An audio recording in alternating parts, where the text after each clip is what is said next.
करके श्रवण करना, क्योंकि तुम्हें श्राप लगा हुआ है कि 7वें रोज तुम्हें तक्षक डसने को आएगा। और याद रखना भक्तों, परीक्षित जी को ही श्राप नहीं, बल्कि हमें आपको भी श्रृंगी ऋषि के द्वारा श्राप लगा हुआ है कि 7वें रोज हमें आपको भी काल रूपी तक्षक डस करके चला जाएगा। हर इंसान को परीक्षित जी 7वें दिन ही जाना है। 7वें दिन में बच्चा पैदा होता है, 7वें दिन में बड़ा होता है, 7वें दिन में बुढ़ापा आता है, 7वें दिन में मृत्यु दबोच लेती है। हर इंसान को श्राप लगा हुआ है। तो परीक्षित जी अकेले नहीं है, ये हमारा आपका शरीर जो है ये परीक्षित रूपी शरीर है। परिधन इच्छा परमेश परमात्मा, परमात्मा की इच्छा से हम आप लोग इस भूतल पर आते हैं। परमात्मा की कृपा होती है तब हम आप इस पवित्र भूतल पर आते हैं। भगवान से वादा करके आते हैं, प्रभु संसार सागर में जब आएंगे तो तुम्हारा भजन करेंगे। हमारे आपके ऊपर 4 कृपा होती है। 4 कौन कौन कृपा होती है? पहली कृपा होती है हमारे गोविंद की, हमारे भगवान की, जिस भगवान ने परीक्षित जी हमें आपको मानव का रूप दे दिया। बड़े सौभाग्य, 84 लाख योनियों में भटकने के बाद ये हमें आपको मानव देही प्राप्त हुई। 84 लाख योनियों में भटकते भटकते भटकते भटकते परीक्षित जी मानव की योनि मिली। तो पहली कृपा किसकी हुई? भगवान की, जिस भगवान ने हमें आपको मानव रूप दे दिया। वाह भाई वाह, भगवान कोई पशु बना देता तो खूंटे से बंधे बंधे चिल्लाते रहते।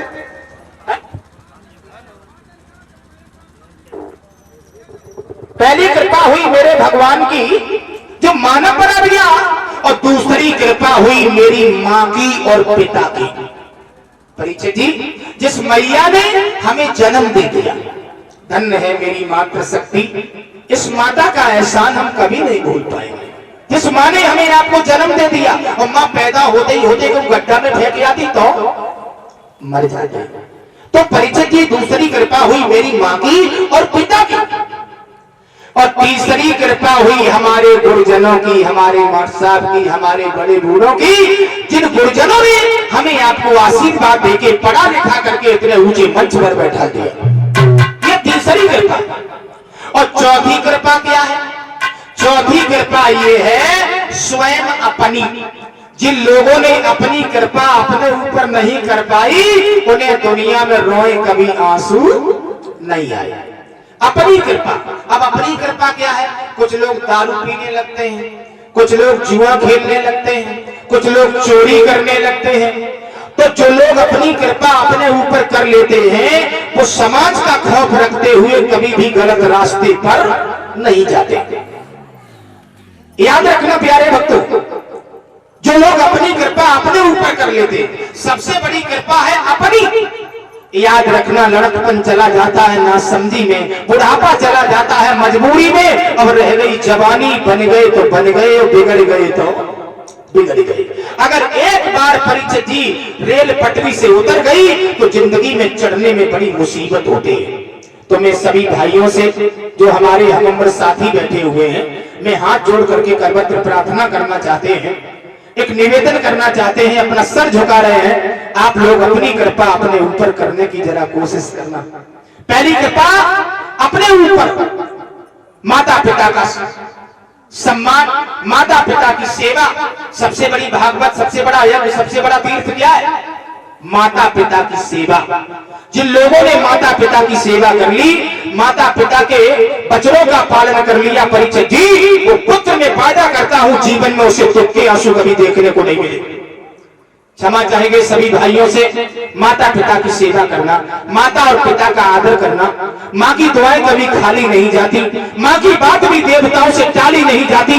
लेकिन परिवर्तन ये हो गया, 4 बच्चों को पालती है आज की एक माँ, लेकिन 4 बच्चों पर आज एक माँ पाली नहीं जाती। एक माँ और पिता दर दर ठोकरें खा रहे हैं। अरे मेरा बड़ा पवित्र क्षेत्र है, बड़ा पावन क्षेत्र है, इस क्षेत्र में एक नहीं परीक्षित जी हजारों कथाएं होती है। मैं सभी भाइयों से निवेदन करना चाहूंगा, अगर थोड़े थोड़े सुधरने की कोशिश करें तो हकीकत में आज भी सतयुग आने में कोई देरी नहीं है। किसी किसी घर में आज भी सतयुग है, जहाँ पर शिष्टाचार है, जहाँ पर संस्कार है। सभी भाइयों से मैं निवेदन करना चाहूंगा, आप लोग हमारे पिता संस्कार दे रहे हैं, आपको संस्कार लेने की जरूरत है।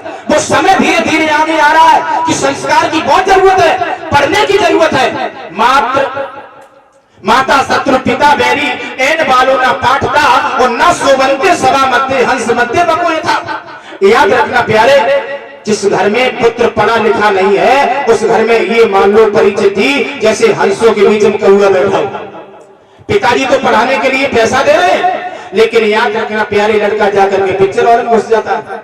तो भाइयों, मैं सबसे आपसे निवेदन करना चाहूंगा, सबसे बड़ी बात तो यह है कि माता पिता की सेवा करना, माता पिता के आचरणों का पालन करना। और अगर एक बात और मैं आपको बताऊं, अगर आपके घर में माता पिता नहीं है तो गांव में पड़ोस में कोई बुजुर्ग हो तो उससे बुजुर्गों से बैठना प्रारंभ कर दो। मैं वायदा करता हूं, बुजुर्गों से अगर 10-15 मिनट शाम को बैठते रहे तो ये हमारे बुजुर्ग है ना, ऐसी शिक्षा आपको दे के जाएंगे तो जीवन में कभी दुख नहीं मिलेगा। एक सत्य घटना में आपको बता रहा हूं, एक ट्रेन में बूढ़े बुजुर्ग चढ़े और 20 लड़का साथ साथ में वो भी चढ़ गए, लेकिन धोखे से वो इंटरसिटी में नहीं, राजधानी में घुस गए। जब राजधानी में घुस गए तो